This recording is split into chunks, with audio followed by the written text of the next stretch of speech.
Galing ako sa palengke. Hindi na ako nakapag-video sa palengke kasi yung mga dala ko. Mahirap ang video nung merong dala. Darating ko lang. Ang dilim ng bahay namin. Dilim ng bahay namin. Para ko tsinelas. Open tayo ng lights. Ayan.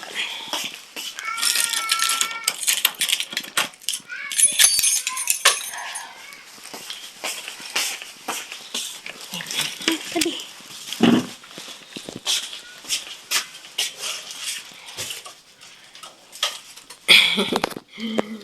Open natin dito.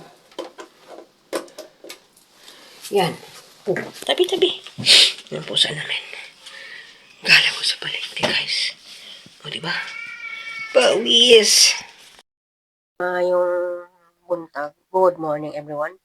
Galing ako sa palengke. Bumili ako ng bigas diyan sa labasan namin. Tapos pagkain ng pusa, dalawang klase. Tigkakalahati ng rice. Then, bumili ako ng egg. Ayan, egg. At saka itong pambalot ng lumpia wrapper.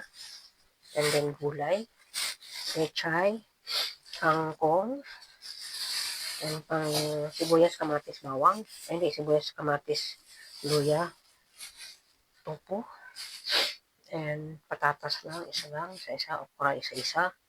And itong carrots. And yung paminta. Then, bumili ako ng isda. Sorry sa background. Whatsoever. Quality. Chicken at saka legs at saka wings. Tapos, mangganisa. So, yan ang aking mga pinamili sa palengke. Sorry po, sa kawali po yan. Maghihingi ng bagong pagkain. Meron namang, masama ang ilong ko. Pasensya na po kayo. Ganito talaga ako. Tama na yan. Mamaya uli. May mga pusa. Masyadong makulit yung aming, po yan bagong panganak. Guys, sa palengke. Pakunti-kunti lang. Kung ano lang kasya sa ating budget, yun lang po ating binibili. Huwag tayong masyadong bumili kung hindi naman kasya sa budget. Kung kaya, ayun, pechay, kangkong, ito ito yung pangkuan. Tapos ito, bumili ako nito kasi minsan yung mga dilata namin ginagawa kong lumpia din. Rice at saka may isa pa dito ng kalahating ng pusa. Pagkain. So, yan. Isda, chicken, legs, at saka wings, then longganisa.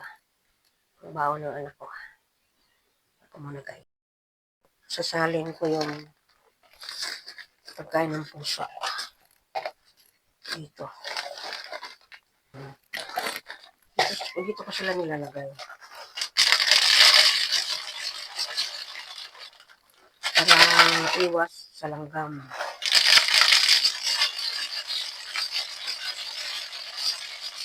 At dito sa amin,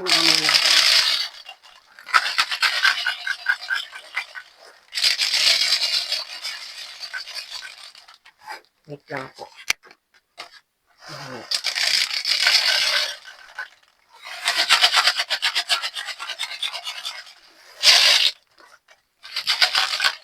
Kalahating kilo lang po ito. Half kilo.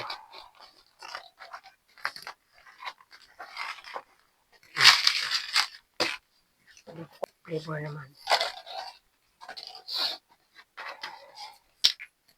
Yes, kasi mag-flavor po ito.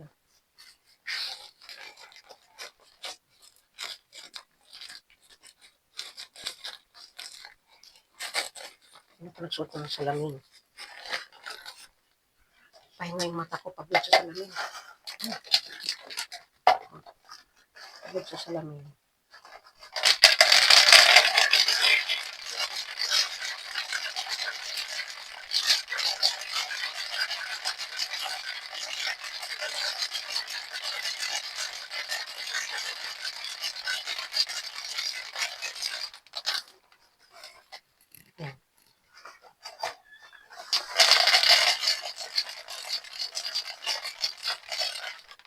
kilo rin po ito.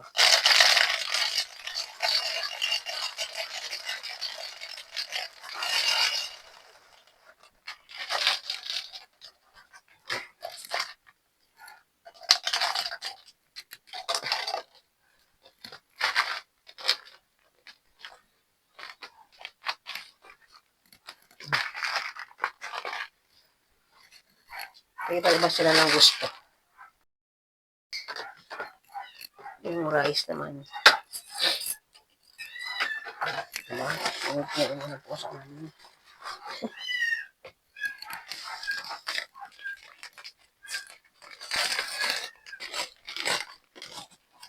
Meron kami pusa na si Celos. Kasi nga yung isang pusa namin nanganak na.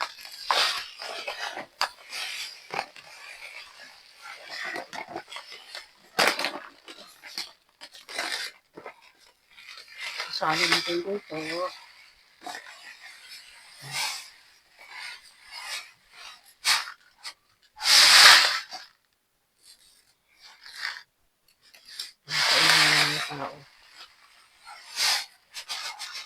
Bigas.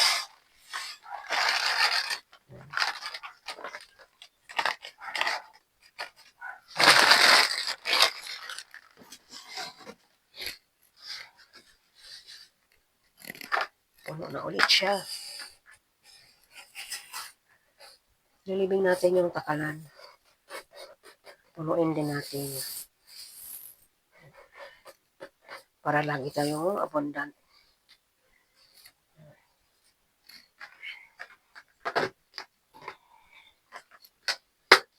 Ito po yung lagay na aming bigas.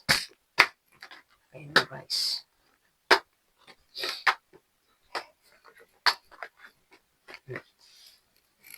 Yan. Lalagay ko siya doon. Ito na yung lalagyan ko ng lasing ko na yung mga pangit. Marami pa kaming bawang. Kasi nung nag-groceries kami, marami kaming biniling bawang. And luya, kamatis, oops, wala pang isang sibuyas. Yung mga pangunahing gamit ko dito sa kusina.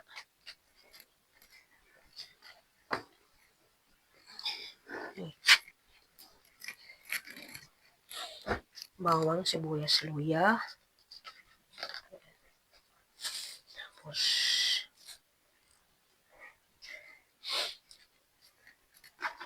dito ko lang po yan siya nilalagay. Yan yung egg. Lagay ko sa akin. Lalagay ko muna yung egg sa po yung egg. So, magligpit-ligpit tayo dito. Pinuntahan ko yung pusa. Ito, lalagay ko muna ito sa restaurant. Itong aking mga ito na sila sa ref. Yan. Nasaan na yung ko? Yung isang kuan. Nawala yata. Baka na itapon. Yung durog. Guys, kala ko nawala. Kala ko na itapon. So,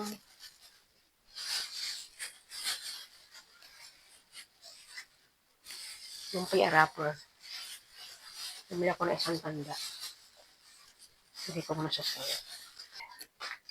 Yan guys, linisin ko na.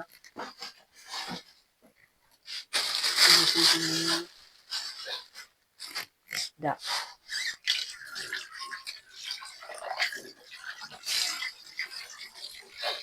Linisin ko na. Ito rin panisas. Ang pusa. Lagi naman yung panganak na pusa. naman sila.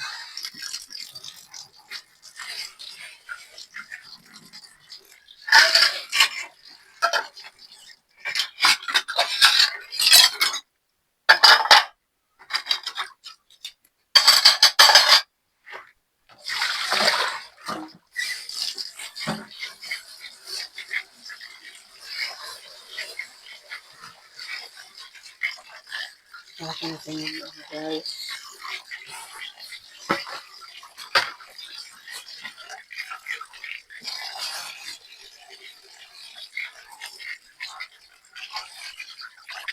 Isda.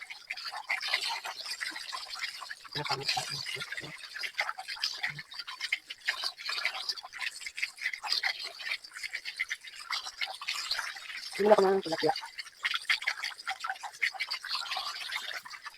Dalawa. Tapos isang kilo. 130. Hindi, wala kang isang kilo. Kasi 140 ang kilo. So, wala kang isang kilo.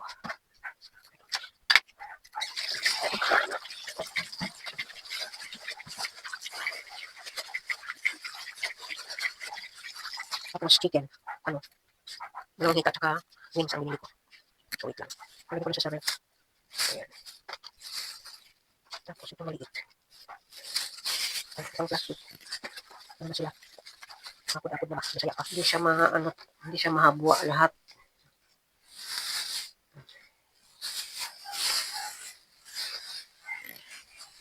Ganun lang.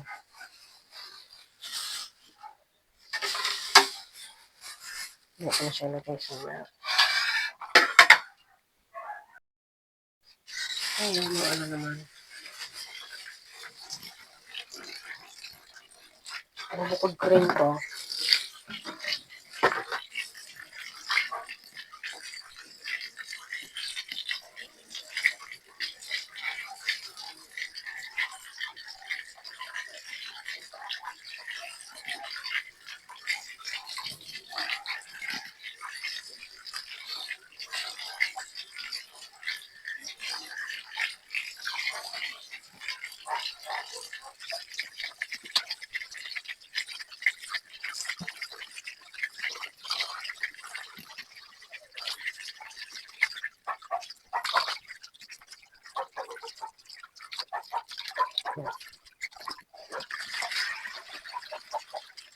Bukod din po yan sila kasi para paminuto.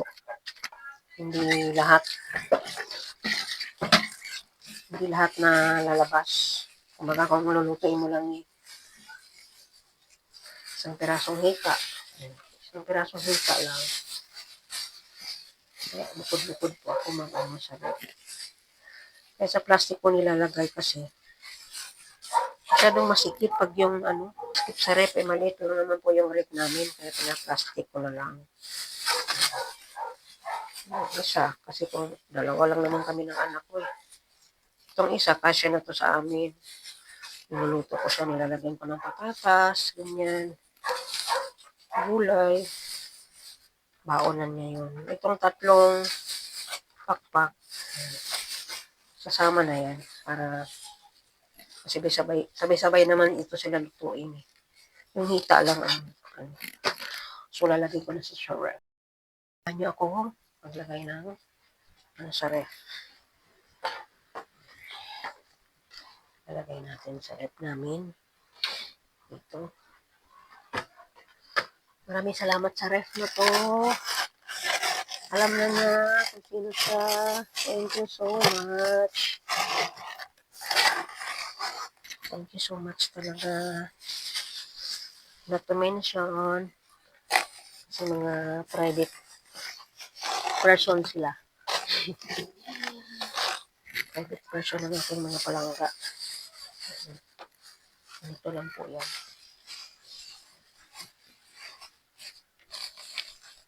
Ano na po ito? 3 years na sa amin. 3 years na mahigit sa amin ang ref na yan. Diba? 3 years na po namin siya nakinabangan. So, wala pa po kasi kaming pambili ng ref at kami po ay nag-umpisa pa lang sa buhay. Umpisa pa lang. So, ngayon pa lang ang start ng aming ulit. So, yung ibibili dapat ng ref noon or meron mang pambili na ngayon, hindi na muna, sa ibang bagay na lang muna kasi okay pa yung aming ref. So, 3 years na sa amin. So, thank you so much sa may-ari ng ref. Salamat. Good evening. Ayan yung aming bagong anak na kittens. Yan. Wala pa silang pangalan. Lilipat ko sila ng pwesto. At saka, binago ko yung bahay nila. Yan. Mas malaki na yung bahay. Dalawa kasi yung kids namin. Yung isa maliit lang. Doon sila pinanganak sa maliit na cage. Tapos, ilipat ko na sila dito ngayon. Kasi malaki na sila. Nagkamang-kamang na kasi. Ang cute na. Ayan. Diyan na sila. Ito. Si Cosmo. Dito ka na. Dito, dali. Kanta mo dito. Ayan. Tapos yung isa namin. Babae din yan. Nakaready ng maleta. For travel. Dali na. Kitain mo na yan dyan. Dito oh. Dito oh. Ayan ka. Ayan sila oh. Dali, dyan ka. Jump ka dyan. Sige na. Kantaan mo na sila.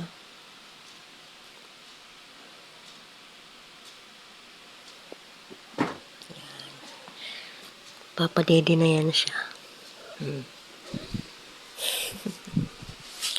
Yan po, ready na yung aking bag for travel. Naglipat. Yan kasi dati dito nakalagay. Tapos binalik ko na naman siya dyan kasi dyan siya dati. So, yan. Nag-rearrange ng konti ng bahay. Yan. Very messy. Yung anakan niya, nilipat ko na dito. Kasi yung litter box, nandyan. Pinagpalit ko sila. Yung litter box kasi dati doon sa purple na yon na cage. Ngayon, siya na nilagay ko dyan. Kasi dyan, dumudumi yung two cats namin. Si Calcia at saka si Cosmo. So yan, yun yung foods nila. Minsan kakain sila ng chicken. Yan. Ito po yung rice na nakuha ko sa barangay assembly nung nakaraan. 10 kilos po yan. Bago ako nakakuha nito, nakabili na ako ng 5 kilos ito. Nandito nakalagay. Yung rice. Na yan, nilagay ko siya nito lang March. Nito lang March ko siya nilagay. Next month, papalitan ko naman yan siya ulit. Bago ako lumarga, palitan ko ulit yan. Every month ako nag-ano ng cortina. So, yan. Ay bumili ng helmet. Kasi, mag-aaral siyang magmotor. Mumurahin po ito, pero syempre mahal pa din kahit mumurahin. Pero hindi siya katulad ng mga helmet na libo-libo talaga na ano. Ito po ay pansamantala muna. Ayan, kailangan ng ng helmet kasi mamotor kasi. Mag-start na po siyang mag-aral magmotor. Baka sakaling makabili ng motor or ano man. So, helmet muna ang nauna. Yan.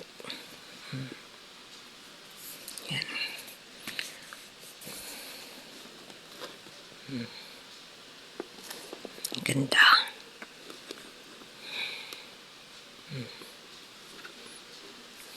So, online lang po ito. Dumating kahapon.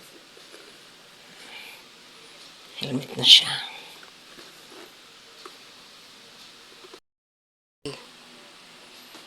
Mag 3 years old na. Hindi pa nang magbuntis. So, ito yung aking, minsan ginagamit. Birthday gift ng anak ko sa akin noong December. Ginagamit ko ito. Nadaling ko rin ito paglarga, pag-uwi. Yan, ang aming very messy place. Pero, Oh, yan, oh. Ready na ang bag. Backpack na lang ang ipapak, i-ready. Mga personal things.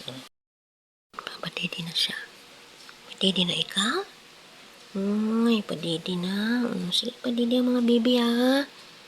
Padidi ang mga baby. 4 po yan, namatay ang isa. So, 3 na lang. Magwa 1 month na sila sa April 7. Maligo sa araw na ito. Maghapong ikot-ikot sa bahay, nag-garden, naglinis ng sala, nag-ayos ng mga alagang pusa. Yan. Nakaligo na ako ngayon.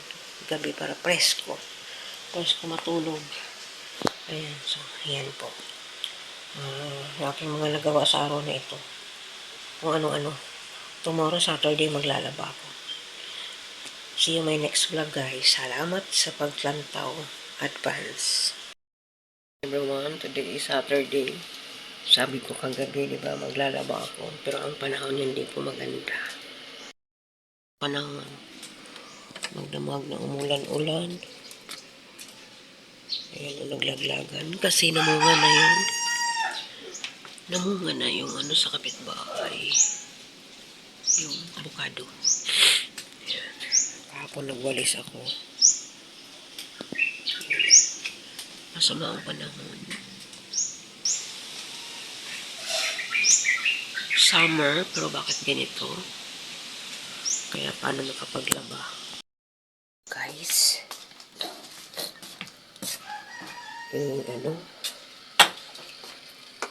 hindi maganda ang panahon.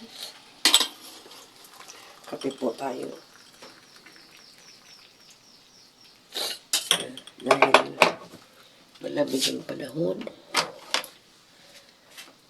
Yung ilong ko, sala sa lamig, sala sa init. Mga pita. Mga pita.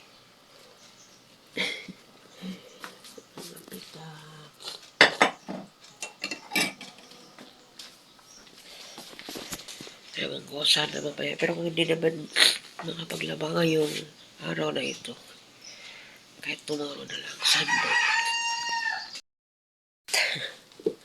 Sa bago nilang bahay.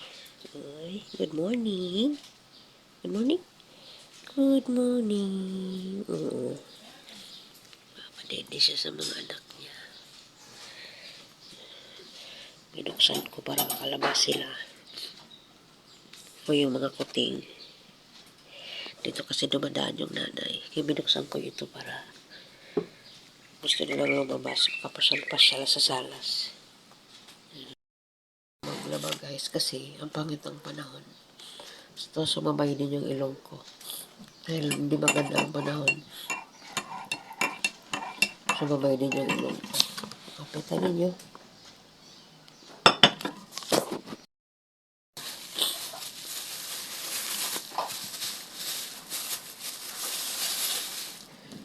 Magdamag na ulo. Magdamag na umulan-ulan. Hindi tayo makapaglaba.